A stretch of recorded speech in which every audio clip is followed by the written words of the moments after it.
ठीक है, तो बात क्या समझ में आई कि ये तो हम लोगों ने सही कर लिया था, ये 1 3 था, तो ये -3 वाला सही होगा, तो -3 वाला ये है, बाकी सारी ठीक है, ये तो गलत थी।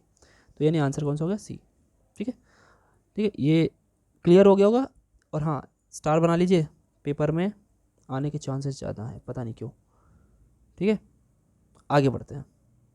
ओके, चलिए भाई आ जाइए, आगे बढ़ देते हैं। क्वेश्चन देखिए, बड़ा ही सिंपल सा है। Let V be an n dimensional vector space over the field F and L V V F, L V V F, तो सही बात है। ये एक अलजेब्रिक स्ट्रक्चर की तरह हो गया, जिसमें वी क्रॉस वी जा करके एफ में जुड़ता है, इसका ये मतलब होता है। Denote the set of all bilinear functions, ठीक है, ऑन वी। ठीक है, then dimension of L V V F, dimension कितनी होगी? डायमेंशन देखिए, डायमेंशन ली जाती है इसकी, वी क्रॉस वी की डायमेंशन लेनी है आपको, तो भैया एन ये भी, एन ये भी, एन एन इंटू एन क्या हो जाए? एन स्क्वायर, आंसर आ गया। ठीक है, ये याद रहे, छोटी सी चीज़ है, फैक्ट है, दिमाग में रखिए इसको। ठीक, विच of the following function define on the vectors this and that is not bilinear, bilinear है ही नहीं। तो देख लेते हैं, आपने अभी थोड़ी देर पहले पढ़ा है, क्या मैंने ट्रिक बताई थी कि देखिए अलग अलग है, one one one one one one one one one one one one one one one one, ये नहीं है ना? बाकी सारे बाइलिनियर है, यही वाला नहीं है। दिमाग लगाइए, शॉर्ट ट्रिक, बोला गया है तो मिलेगा। मिलेगा कैसे? पेड ग्रुप पे मिलेगा बच्चा, और भी खतरनाक मिलेगा, और खतरनाक क्वेश्चन, और ज़्यादा क्वेश्चन, और खतरनाक ट्रिक भी मिलेगा। वादा किया है तो मिलेगा, वादा किया है तो निभाना पड़ेगा। आगे बढ़ते हैं। ठीक है, क्या बोला next? If F be of bilinear form on R square defined by F of, देखिए ये वैसा ही है कुछ क्वेश्चन जो पहले जैसा। Then the matrix of the relative basis 1 2 3 4, इसके जैसा क्वेश्चन ऊपर बताया मैंने, ये आप करेंगे। ठीक है, ठीक, मुझे बताएंगे करके, कहाँ पे बताएंगे? कहाँ बताएंगे भैया? पेड ग्रुप में है तो पेड ग्रुप में बताएंगे, और नहीं है पेड ग्रुप में तो आप कहाँ पे करेंगे? कन्वर्सेशन में करेंगे, और क्या, है ना? लेकिन आपकी जैसी सुविधा, आप चाहो तो ले लो, तो वहाँ पे ज़्यादा अच्छे से आपको आंसर मिल पाएगा।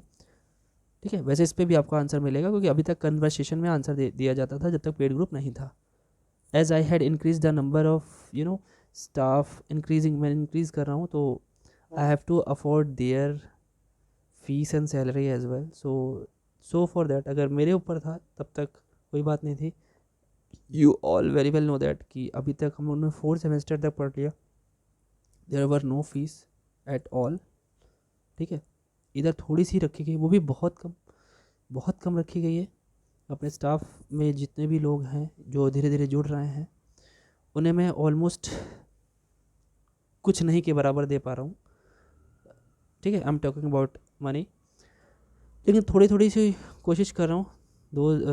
जितने भी जुड़ रहे हैं लोग, सब हमारे, मैं फ्रेंड्स को ही कोशिश कर रहा हूँ जोड़ने की, जो पूरी तरीके से हमारी हेल्प कर सकें और आपकी भी कर सकें, so that we can make this in this method as a brand for BSc and MSc, may be in future मैं MSc भी पढ़ाऊँ और भी लोगों को ऐड करूँ अच्छे अच्छे। ठीक है, फिलहाल आगे बढ़ते हैं। सो ये क्वेश्चन तो आप ही करने वाले हो, ठीक है, ठीक है ना भाई? ठीक, आगे बढ़ रहा हूँ मैं इस वाले क्वेश्चन पे आ रहा हूँ जो इसके नीचे है। Quadratic form of QX that correspond to the symmetric matrix, देखिए उल्टा सोचना है। क्या उल्टा सोचना है? अभी जो क्वेश्चन बताया जिसमें ये हमारी क्या कहते हैं इक्वेशन थी, और इक्वेशन से हमको मैट्रिक्स फॉर्म करना था। अब उल्टा हो गया, मैट्रिक्स दिया है तो इक्वेशन फॉर्म, बड़ा सिंपल सा है। देखिए उल्टा याद सोचते हैं। उल्टा क्या सोचते हैं? हमने जो डायगनल मैट्रिक्स बनाया था बच्चों, डायगनल जो बनाया था, वो x1 और x2 के स्क्वायर के कोफिशिएंट की वैल्यू थी। सिंपल, अगर x1 x2 नहीं है तो x और y के कोफिशिएंट की वैल्यू रही होगी। तो चलो ठीक है, 5 और 8 ले लो भैया, एक्स स्क्वायर का 5 है, वाई स्क्वायर का 8 है। ठीक है, और कहीं भी है? हाँ यहाँ भी है, 5 और 4, ये नहीं है, ख़त्म हो गया, ये भी ख़त्म हो गया। तो यानी हमारा पहले और दूसरे में देखना हमको। ठीक है, पहले और दूसरे में से कोई आंसर होगा। ठीक है, तो और क्या देखते हैं हम लोग बच्चों? और हम लोग क्या देखते हैं भाई? और क्या देखते क्या है? उसके अलावा जो वैल्यू आती है वो आधी होकर के आती है। तो इसकी डबल करनी पड़ेगी, और सिमेट्रिक तो है ही, सिमेट्रिक होना चाहिए। अगर सिमेट्रिक नहीं होता तो हम लोग बता ही नहीं पाते इसका आंसर। -3 यहाँ होते, यहाँ 3 होते तो गड़बड़ हो जाता। अच्छा भाई, तो -3 का डबल कर लो, उल्टा सोच रहे हैं तो -6, यानी एक्स वाई के साथ -6 होना चाहिए। तो -6 वाला कहाँ है? यहाँ है, यहाँ ही नहीं, ये गलत हो गया, यानी आंसर सही हो गया। आ रही बात समझ में? सो this is the right one answer. आगे बढ़ा जाए। ओके, बहुत ही बेहतरीन, बहुत ही शानदार question. A bilinear form F on a vector space V over F is said to be a skew symmetric if for all x comma y belongs to V. भैया skew symmetric matrix क्या होता है आपको पता है? जब भी आप किसी मैट्रिक्स ए पर डैश लगाते हो, दैट मीन्स ट्रांसपोज करते हो, you will get a minus sign in the very starting matrix which was A, और उसमें से माइनस बाहर आ जाता है, तो this is called skew symmetric matrix. So यहाँ भी वैसा ही कुछ है। क्या वैसा ही कुछ है कि अगर आपने चीज़ों में नेगेटिविटी डाली और वो माइनस बाहर फेंक देता है, माइनस बाहर फेंक देता है, सो वो आंसर हमारा हो जाएगा, है ना। चलिए देखते, तो चलिए चेक करते हैं। वैसे ऑप्शन तो सारे गलत लिखे हुए हैं। वैसे मैं बताता हूँ, बाइलिनियर क्वाड्रेटिक फॉर्म में अगर आपने फंक्शन की प्लेसेस चेंज की बच्चों, जैसे एफ एक्स वाई है, आपने एफ वाई एक्स कर दिया और माइनस साइन आ गया, चाहे इधर लगा लो चाहे इधर लगा लो माइनस साइन, मतलब ये प्लेस चेंज करनी पड़ेगी, जो कि यहाँ कहीं नहीं लिखी, सारे आंसर गलत हैं। तो मैं यहाँ सही कर देता हूँ थोड़ा सा, लेट्स से कि, तो इसको अल्टर कर देता हूँ साइन को, यहाँ वाई कर देते हैं, यहाँ पे एक्स कर देते हैं, ठीक है। प्लेस चेंज करने के बाद माइनस कॉमन आना चाहिए, so that will become skew symmetric matrix, skew symmetric bilinear form. अगर यही चेंज करने पे, मतलब अगर प्लेस चेंज करने पे माइनस साइन नहीं आता, so you can say that कि वो एक सिमेट्रिक बाइलिनियर ट्रांसफॉर्म होता है। याद रखिएगा इस चीज़ को, ठीक है। आगे बढ़ा जाए। सो the answer is what, answer you get here is, अब यहाँ पे चेंज करके, चेंज कर लीजिएगा, स्क्रीनशॉट जरूर लीजिएगा, आंसर ही हमारा ये है, ठीक। अब bilinear function F x y is linear in, किस में लीनियर होता है? लीनियर किस में होता है? फर्स्ट स्लॉट, सेकेंड स्लॉट, किस में होता है, या दोनों में? तो बात समझ में आनी चाहिए आपको। देखिए क्या इस स्लॉट का यहाँ क्या मतलब है, वैसे कोई बहुत बड़ा मीनिंग नहीं है, ये बात कर रहा है इसकी मैट्रिक्स की। दोनों स्लॉट में अगर ये सिमेट्रिक है तो थर्ड में, या अगर मान लीजिए मैं 2x2 की बात कर लूँ, पहले और दूसरे स्लॉट में अगर ये सिमेट्रिक है तो ये हमेशा सिमेट्रिक होगा, ठीक है। 2x2 में भी और 3x3 में भी, तो बोथ में होना चाहिए, कोई बहुत बढ़िया क्वेश्चन नहीं है, ठीक है। चलिए आगे बढ़ते हैं। नेक्स्ट क्वेश्चन आ गया भाई, और ये क्वेश्चन थोड़ा सा दिमाग लगाते हैं, आपको समझाते हैं। देखिए अभी तक क्या था, बाइलिनियर फॉर्म जो था उसमें x1 स्क्वायर में आ रहा था, तो क्या हम इसको ये समझ सकते हैं x1 into x2, sorry x1 into x1? बाबू इसको लिखने का एक और तरीका होता है, x1 इंटू y1, ये दोनों सेम होगा तो आप इसको ऐसे ही डील करेंगे, ठीक। अब ऐसे ही थोड़ी देर के लिए समझ लीजिए, अगर y1 स्क्वायर करना होता, y1 स्क्वायर को आप क्या समझेंगे, कुछ नया समझ लीजिए उसको, क्या समझ लेते हैं उसको, समझ लीजिए x2 y2, और जो z1 स्क्वायर है उसको समझ लीजिए x3 y3। अब ये जो बीच का मैट्रिक्स बनाया है, लेफ्ट में x1 x2 x3, राइट में y1 y2 y3, क्या इसका मैट्रिक्स रिप्रेजेंटेशन बनाना है, क्योंकि ना ये स्क्वायर में दिया हुआ है और ना ये पहले वाला टाइप है। दो टाइप से आज मैट्रिक्स बनाना हमने सिखाया आपको, क्वाड्रेटिक वाला और बाइलिनियर वाला, और ये थर्ड टाइप है, समझ लीजिए। इस टाइप के क्वेश्चन जरूर आएंगे पेपर में, लिख करके रख लीजिए, ठीक। चलिए आगे बढ़ते हैं, इसको समझते हैं कैसे लिखा जाएगा। वैसे हमने क्या बताया हुआ है तो समझिए, क्या करते हैं इस टाइप के में, इस टाइप में हम लोग सिंपली जहाँ जहाँ x1 है कॉमन ले लो सबको, x1 कॉमन लिए तो यहाँ y1 बचा ना, और x1 कहाँ है यहाँ पे, तो यहाँ आपने जैसे x1 कॉमन लिया तो 5, यहाँ पे तो है x1, 2 y2, और इसमें क्या बचेगा 5y3, ठीक। x लेफ्ट में ले रहे हैं इसलिए x लेफ्ट में आएगा, y राइट में है इसलिए y राइट में आएगा, तो अच्छी बात है। अब x2 वाला कॉमन लीजिए, x2 वाला कहाँ है बाबू, देख लो भाई, x2 यहाँ पे तो -2y1 बनेगा, और लाइन से लिखना भी है y1 फिर y2 फिर y3, x2 यहाँ भी है तो +y3 होगा, और तीसरे वाले में क्या कॉमन आ रहा है, x2 के साथ y2 नहीं है क्या, x2 के साथ आई थिंक y2 है ही नहीं, तो ठीक है यही हो गया। फिर x3 ले लो, x3 में क्या कॉमन आ रहा है आप देख पा रहे होंगे, x3 में सबसे लास्ट में लिखा हुआ है -6y2 है, इसमें y1 वाला नहीं है x3 के साथ, और 6y3 है। ठीक है, अब ध्यान से देखिए, यहीं से आंसर आपका बन जाएगा तुरंत का तुरंत।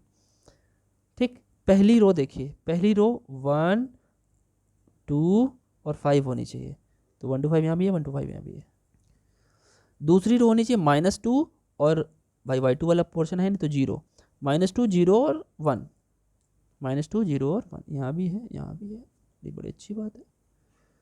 ठीक है, तीसरी रो देखो, इसमें y1 है ही नहीं तो 0 -6 और 6, ये कहाँ 0 -6 और 6, ये है ना, तो तीनों सेटिस्फाई कर रहे हैं।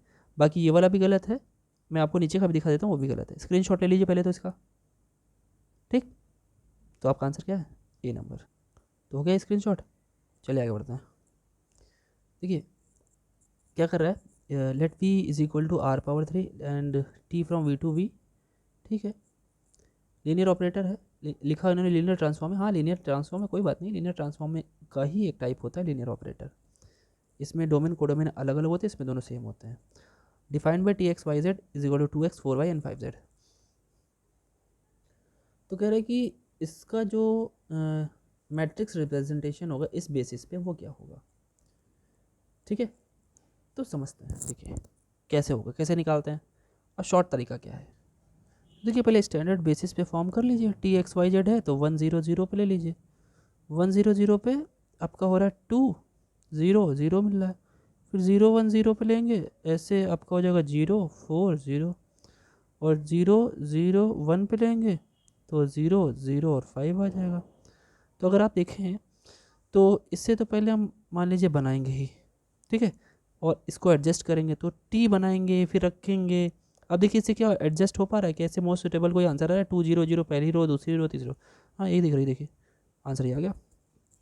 ठीक है, तो अपने को टी बनाने में और सब करने में बहुत टाइम लगेगा, हम लोग शॉर्ट ट्रिक्स पे बात कर रहे हैं, उसी पे बात करते रहेंगे। चलिए आगे बढ़ते हैं। देखिए क्वेश्चन पढ़िए, let T be a linear transformation R square, इसमें भी देखिए वही दिया है, और कह रहा है कि then it's matrix representation related to the basis b1 और b2, दो तरीके की बेसिस दे रखी है, 1 0 पे और 0 1 पे। ठीक है, तो बड़ा ही सिंपल तरीके से बताएंगे इसको। इसमें देखिए पहले इसकी बिहेवियर देखिए, एक्स वाई है, एक्स तो एक्स ही लिख दिया गया है, लेकिन वाई क्या है, नेगेटिव कर दिया गया है। आ रही बात समझ में, है ना। अच्छा भाई, समझते हैं क्या। देखिए ये जो फर्स्ट और ये जो सेकंड, हम इसकी बात ही नहीं करेंगे ज़्यादा। हमने जैसे ही हम t11 लेंगे बच्चों, ठीक, तो हम जैसे यहाँ पे रखेंगे, जरा ध्यान से देखिए, 1 और दूसरा वाला -1 में कन्वर्ट हो जाता है। इसे रखेंगे कैसे, ऐसे, क्योंकि हम बेसिस चेंज कर रहे हैं, बेसिस b1 से b2 कर रहे हैं। अगर हम बेसिस चेंज नहीं करते तो इसको हम ऐसे ना रख के ऐसे रखते। क्लियर बात है। अच्छा, दूसरे वाले के t को निकालो जरा, t(1 -1), इसको रख रहे हैं, तो ये क्या करेगा, पहले वाले को ही रखेगा, दूसरे वाले को नेगेटिव लगेगा, तो ये ऐसे ऐसे हो जाएगा। और इस ये जो आपकी बनी है, ये जो भी आपकी मैट्रिक्स बनी है, इसी का मॉड भी ले लीजिए। ठीक है, मॉड लीजिए, मॉड मतलब डिटर्मिनेंट, तो 1 + 1 यानी 2, इसे डिवाइड कर देंगे 1/2। तो जरा सब्जी को डिवाइड करिए, यहाँ पे 1/2, यहाँ पे 1/2, यहाँ -1/2 और यहाँ पे 1/2, यानी इस वाली जगह पे -1/2, बाकी जगह 1/2। आंसर चेक करें, स्क्रीनशॉट ले लीजिए, दिमाग में रखिएगा। ठीक, I think you are able to see the answer. इस वाली प्लेस पर ये था, बाकी सब जगह positive positive, so the answer is C. I think you are getting my point, you are getting my tricks. हाँ, such kind of tricks will be there in the PDF of paid group. ठीक है, आपको सिर्फ ये सोचना है कि how to take that before exam. लेकिन हाँ, मैं तो ये भी कहना चाहूँगा कि if you are taking that those you know those these course those course in the coming 1 week, so ये आपको सेम प्राइस में अवेलेबल है। लेकिन जैसे एग्ज़ाम करीब होगा उसके पहले आप 2-3 दिन पहले, 4 दिन पहले, 1 हफ्ते पहले, मतलब 5-6 दिन पहले ले रहे हैं, सो प्राइस में भी इंक्रीज्ड, क्योंकि उस पर और भी काम करना पड़ेगा। ठीक है, उसके लिए कई सारे वर्जन्स लेने पड़ जाते हैं, कई बार उसको मुझे री-अपलोड करना पड़ जाता है। ठीक है, मुझे नहीं, अब तो जो साथ के हैं वो करेंगे। सो यू नो दैट कि कई सारी चीज़ें तभी चलती हैं जब इस भौतिकवादी युग में चीज़ें भौतिकता पे चलती हैं, क्योंकि भौतिकता से हम लोग इतने जुड़ गए हैं कि क्या ही बात की जाए। ठीक है, वैसे कोई बात नहीं है, मैं आपको इतना ज़्यादा जोड़ने की कोशिश नहीं करूँगा कि आपको इस ओरिजिनल चीज़ के लिए ज़्यादा भौतिकता का काम करना पड़े। फिलहाल आप समझ रहे होंगे शायद मेरी बात को। फिलहाल आगे बढ़ते हैं। Next question is what is it is fact based. Okay, तो सिंपल सा है, समझते हैं क्या है। देखिए, if a linear transformation T on V transform a basis of V to a basis of V, तो अपनी ही बेसिस में ट्रांसफ़र हो जा रहा है, तो ऐसी जो हमारी ट्रांसफॉर्मेशन होती है वो नॉन सिंगुलर होती है। ठीक है, सिंगुलर मतलब क्या होता है? सिंगुलर मतलब अगर आपने जैसे कोई ट्रांसफॉर्मेशन मान लेते हैं 0 है, तो उसका एक्स भी 0 आ जाए, ठीक है, और नॉन ज़ीरो होते हुए भी अगर उसका टी एक्स 0 आ जाए तो उसे नॉन सिंगुलर बोलते हैं। ठीक है, so this is non singular, उसका फैक्ट है, ये याद रखिएगा। नेक्स्ट देखिए, two linear transformation T1 and T2 on Vn are represented relative to two bases for Vn by the same matrix if and only if, ये if and only if लिखा है। ये ऐसा कब हो सकता है? जब दोनों की दोनों जो बेसिस हैं T1 और T2 के लिए वो सेम मैट्रिक्स को शो करे। ऐसा कब हो सकता है? थोड़ा सा आप लॉजिक लगाइए, मेरे ख्याल से आंसर पे आप पहुंच चुके हैं। तो बड़ी सिंपल सी बात है, हम लोग याद करिए, जब हम लोग किसी भी मैट्रिक्स की रैंक निकाला करते थे बच्चों, तो इसकी बेसिस मतलब इसी से ट्रांसफ़र होकर कोई ना कोई रो ऑपरेशन लगा करके, कोई ना कोई रो ऑपरेशन या कॉलम ऑपरेशन लगाने के बाद हम लोग इससे ये बनाते थे, हम लोग बीच में एक ये साइन लगाते थे, इसे बोलते हैं सिमिलैरिटी का साइन। ठीक है, जो बेसिस इसकी होती थी, यहाँ पे भले ही ऑपरेशन लगाने के बाद नंबर्स बदल जाते थे, लेकिन ये भी एल आई होते थे अगर, तो ये भी एल आई होते थे। ये स्पैन कर सकते हैं तो वो भी स्पैन कर सकते थे। तो क्या होना चाहिए? और आंसर दोनों सिमिलर होना चाहिए, इक्वल होने की ज़रूरत नहीं है। ठीक है, सिमिलर होना चाहिए। ठीक है, सिमिलरिटी में सारी चीज़ें आ जाती है, इक्वल भी आ जाता है और एक दूसरे के मल्टीपल्स भी आ जाते हैं। ठीक, आगे बढ़ते हैं, याद रखिएगा। देखिए next question, if two n cross n matrices A and B are similar if and only if there exist non singular matrix P such that, अगर P कोई एक नॉन सिंगुलर है तो इसके केस में हम लोग को क्या लिख सकते हैं? मतलब ये इनमें से कौन सा सही होगा? तो वैसे आपने मैट्रिक्स में पढ़ा होगा, ये एक डायगनलाइजेशन की कंडीशन होती है। तो उसमें क्या करते थे, डी और डी इनवर्स लिखते थे, चाहे इनवर्स को पहले भी लिख सकते हो, डी इनवर्स को पहले और डी, और बीच में एक मैट्रिक्स होता था और बराबर में एक मैट्रिक्स होता था। तो बी इज इक्वल टू ए करके करते थे, चाहे ए इज इक्वल टू बी, मतलब यही वाला आप देख सकते हो ऑप्शन, ये वाला सपोर्टिंग है। ठीक है, उसके बाद आते हैं the relation of similarity in the set of all n cross N matrices over the field F is what. तो अगर सिमिलरिटी की बात होती है तो वो इक्विवेलेंस रिलेशन होता है। एन क्रॉस एन में सिमिलरिटी में हमेशा इक्विवेलेंस रिलेशन होता है, अलग अलग नहीं, सेम होते हैं, तीनों के तीनों हो जाते हैं। ठीक है, तीनों के तीनों हो जाते हैं। आइए बस समझ में। नेक्स्ट देखिए क्वेश्चन काफ़ी बड़ा सा है। If there exist two basis, दो बेसिस है V n and linear transformation T from V n represent matrix A related to the basis x i and related to the, मतलब दो अलग अलग मैट्रिक्स के लिए अलग अलग हमारे पास बेसिस हैं। ठीक है, तो कह रहा है A and B symmetric matrices similar होंगे, इक्वल होंगे, नन ऑफ दीज होंगे। ठीक, तो भैया जरा समझिए बात को, टू बेसिस है, दोनों वी एन पे हैं, एक ही पे ही दो तरीके की बेसिस उठाई जाती है तो हमेशा सिमिलर होती है। ठीक है, हमेशा सिमिलर होती है, यही तो बात चल रही। If A and B are similar matrices then क्या होगा भैया? ए और बी अगर सिमिलर है तो क्या होगा? सिंपल सी बात है, आई थिंक आपका आंसर आ चुका होगा। सिमिलर मैट्रिसेस जिनकी सेम वो सेम वेक्टर्स होते हैं, सेम लीनियर स्पैन होता है, सेम डायमेंशन होता है, सेम रैंक होता है। ठीक, रैंक सेम होगी, इसका मतलब होता है रैंक। आगे बढ़ते हैं। देखिए इस वीडियो का लास्ट दो क्वेश्चन, फिर नेक्स्ट वीडियो में इस पूरी रिंग थ्योरी आपकी खत्म हो जाएगी। If A and B are similar matrices then क्या होगा भैया? क्या होगा बताइए? रैंक सेम है, डिटरमिनेंट सेम है, आपके स्पैन करने वाले वेक्टर सेम हैं, मल्टीपल सेम होते हैं वो एक दूसरे के, तो डिटरमिनेंट सेम आ जाता है। If A and B are similar then which of the following is not true, कौन सा सही नहीं है? कह रहे कि सिमिलर होंगे, ठीक है, पॉजिटिव, ए डैश भी सिमिलर होगा, इनवर्स भी सिमिलर होगा, A C into B C are similar हो, where C is any N cross N matrices. तो ऐसा ज़रूरी नहीं है। देखिए ये सी की वजह से ये सिमिलरिटी पे दिक्कत कर देता है, बाकी सारी चीज़ें ये आप नोट्स में लिखिएगा, ये क्वेश्चन बन सकता है। ठीक है, इनवर्स भी सिमिलर होगा, डैश यानी ट्रांसपोज भी सेम होगा, उसकी कुछ पावर भी सेम होगी, और लेकिन आपका AC इंटू BC जो है वो सही होगा भी, नहीं भी हो सकता है. So this is the right one option, जो कि सिमिलरिटी का केस नहीं फॉलो कर सकता है. ठीक है, तो ये वीडियो काफ़ी थोड़ी लंबी हो गई. नेक्स्ट वीडियो में हम लोग रिंग थ्योरी ख़त्म कर देंगे. सॉरी, रिंग थ्योरी कह रहा हूँ, लीनियर अलजेब्रा ख़त्म कर देंगे. उसके बाद रिंग थ्योरी स्टार्ट होगी, मैंने जैसे बताया. और आप लोगों को फिर से बता दूं कि आपका जो MCQ कोर्स है, it is right now for the 5th semester students is 250 for full semester MCQ, and for 3rd semester it is right now 299. ये क्यों थोड़ा सा ज़्यादा है, क्योंकि I have to work more for this semester. Okay, 3rd semester के ज़्यादा work करना पड़ रहा है, ठीक ना, तो इसलिए थोड़ा सा ज़्यादा है. वैसे तो बहुत ही जेन्युइन है. हाँ, एक चीज़ और बोलूँगा, maybe in future when the exams are very near, अगर कोई तब लेता है so maybe price increase हो सकते हैं, because I am giving the whole command on that person we whom I had taken in join. उन्हें जिन्हें हमने ज्वाइनिंग कराई है हम लोग के साथ हेल्प करने के लिए. सो कुछ चीज़ें उनको मैं डिलीवर कर रहा हूँ कि वो संभालें. ठीक है, सो जल्दी से ले लीजिए.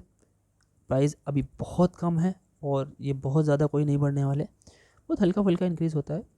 सो आई थिंक वो तो आप लोग समझ सकते हो. तो मैं चाहूँगा अभी के अभी आप जुड़ जाएं, क्योंकि दोबारा लेट में जुड़ेंगे तो हम लोग को वर्क ज़्यादा करना पड़ जाएगा. ठीक है, सो मिलते हैं नेक्स्ट वीडियो में आपके अपने प्यारे से चैनल मैथ पर. Thank you.